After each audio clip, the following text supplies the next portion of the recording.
So I'm just taking a look at the ePad slider here, kindly loaned to me by Netbook News. And we've already got videos and a review of this up on carrypad.com already, but I haven't had the chance to have a really good close look at it yet. So I've spent a little time this evening just trying to use the device, going around it, and to see whether it's really a tablet, a netbook, a smartbook.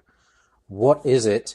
Now, having tested quite a few smartbooks in the past, Toshiba AC100 and the Compaq AirLife 100, Transformer, and devices of a similar design like the HTC Shift, I wanted to see how it would fit into my scenario.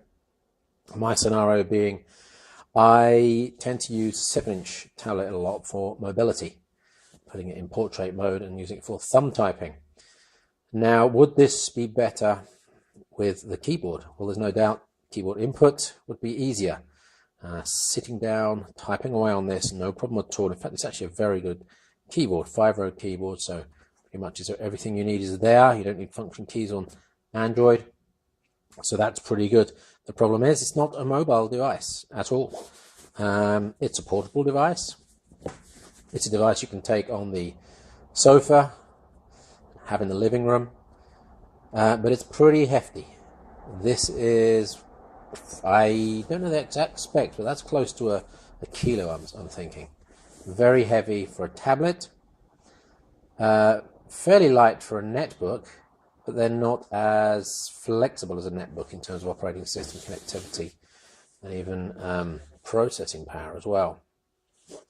It's not mobile, you can't thumb on it at all, and so what this boils down to is something that might have missed the mark.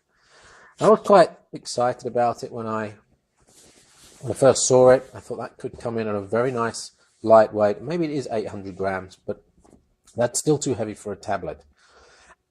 If it was an 800 gram netbook, that would be great. I'd love to see a Windows 7 or in the future Windows 8 based device, very similar to this, so you can sit down, get some real work done, have a little trackpad there maybe, and you're away. But this is an Android device, so you're going to be pretty pushed to do all your productivity stuff on this, so it's not a netbook in that respect. So who's it for? I'm really trying to think off the top of my head now whether this really does suit anyone. When you've got the Asus Transformer out there that gives you that battery life, 16 hours, this is only going to bring you half of that, but it is a fair bit lighter.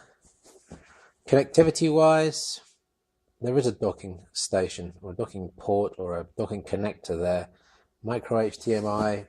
We have a full-size USB port there, which is going to be useful for mouse and keyboard. There's a headphone port. That's pretty much it. On the back there's a camera. It's a 5-megapixel camera.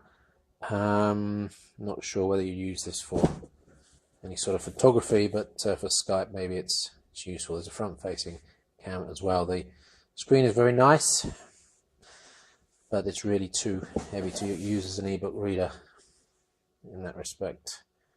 That portrait mode there. So I don't know what I really think about the Asus ePad slider. I like smart books, and I like the idea of smart books, and I think that in the very near future the apps and the capability of the operating system will be satisfying most people when it comes to productivity. Not everyone. There's loads of things that you can't do on devices like this. Video editing, for example, a serious office document, spreadsheet, presentation type work you can't do at the moment. But for a weekend away, for a week away, this might be enough in, say, a year's time when the apps mature. At the moment, not quite. And it's been the same story all along, really, with Android. It needs to develop in terms of OS, and it needs to develop in terms of applications. I do believe it will happen, and I believe that things like this will replace netbooks in the next 1 to 2 years, when you're looking at a small portable device that you might take with you on holiday, you might take with you for a few days away from work, and also for around the home as well. So that really, the around the home thing is probably where it fits right now in the living room. The only thing is it's a single login device, so all the accounts are exposed once you turn it on. Not something you really want to share. So still lots of things that need to happen to Android devices like this before they really become useful, but this is a well-engineered device. It does show how smartbooks are advancing.